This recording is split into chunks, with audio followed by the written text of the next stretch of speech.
ہے کوئی تم میں سے جو اس شخص کی ضمانت دے؟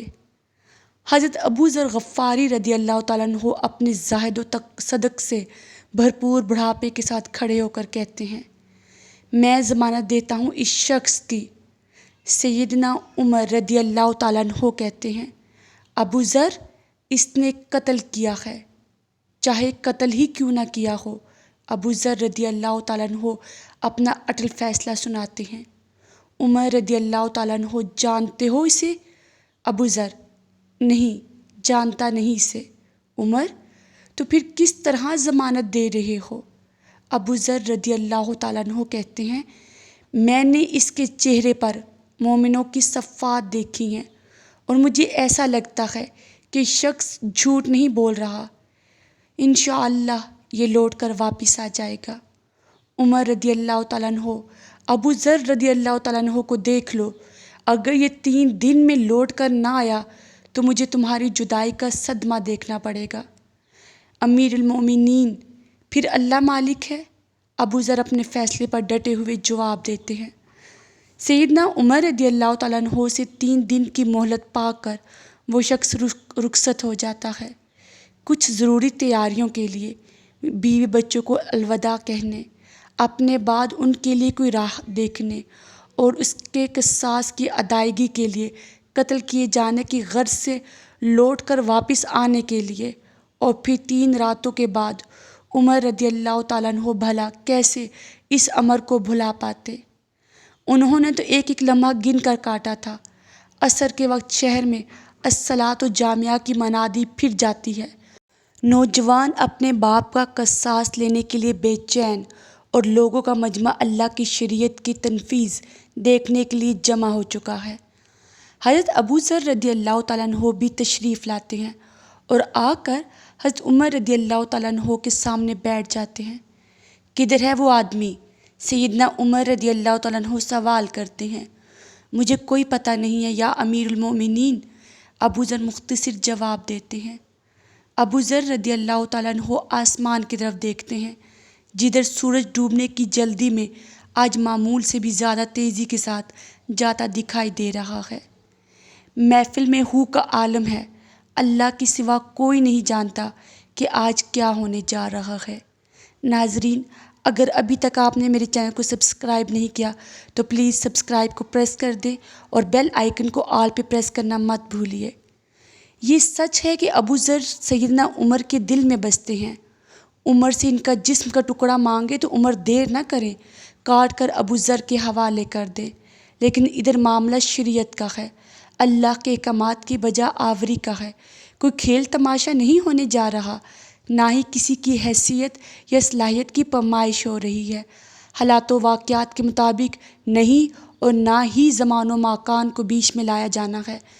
قاتل نہیں آتا تو ضامن کی گردن جاتی نظر آ رہی ہے۔ مغرب سے چند لمحے پہلے وہ شخص آ جاتا ہے، بے ساختہ۔ حضرت عمر رضی اللہ تعالیٰ عنہ کے منہ سے اللہ اکبر کی صدا نکلتی ہے، ساتھ ہی مجمع بھی اللہ اکبر کے ایک بھرپور نعرہ لگاتا ہے۔ حضرت عمر رضی اللہ تعالیٰ عنہ اس شخص سے مخاطب ہو کر کہتے ہیں، اے شخص، اگر تو لوٹ کر نہ بھی آتا تو ہم نے تیرا کیا کر لینا تھا؟ نہ ہی تو کوئی تیرا گھر جانتا تھا اور نہ ہی کوئی تیرا پتہ جانتا تھا۔ امیر المومنین، اللہ کی قسم، بات آپ کی نہیں ہے، بات اس ذات کی ہے جو سب ظاہر و پوشیدہ کے بارے میں جانتا ہے۔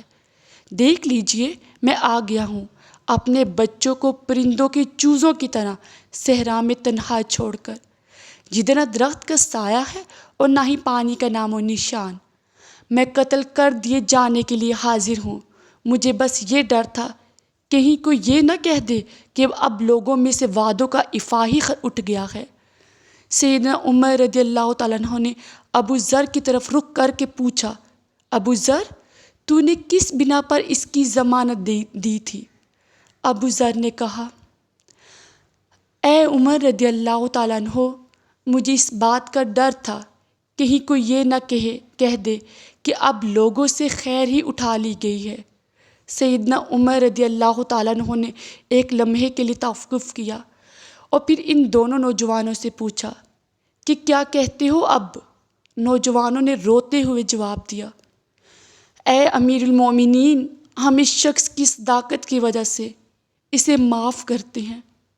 ہمیں اس بات کا ڈر ہے کہیں کوئی یہ نہ کہہ دے کہ اب لوگوں میں سے عفو اور درگزر ہی اٹھا لیا گیا ہے۔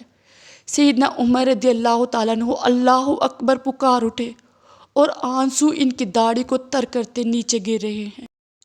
اے نوجوانوں، تمہاری عفو درگزر پر اللہ تمہیں جزائے خیر دے۔ اے ابو ذر رضی اللہ تعالیٰ عنہ، اللہ تجھے اس شخص کی مصیبت میں مدد پر جزائے خیر دے، اور اے شخص، اللہ تجھے اس وفائے عہد و صداقت پر جزائے خیر دے، اور اے امیر المومنین، اللہ تجھے تیرے عدل و رحمت دلی پر جزائے خیر دے۔ امید کرتی ہوں آپ کو یہ ضرور پسند آئے گا۔ ایسے اسلامی واقعات دیکھنے کے لیے سبسکرائب کریں، زندگی بدلیں۔ جزاک اللہ خیرہ۔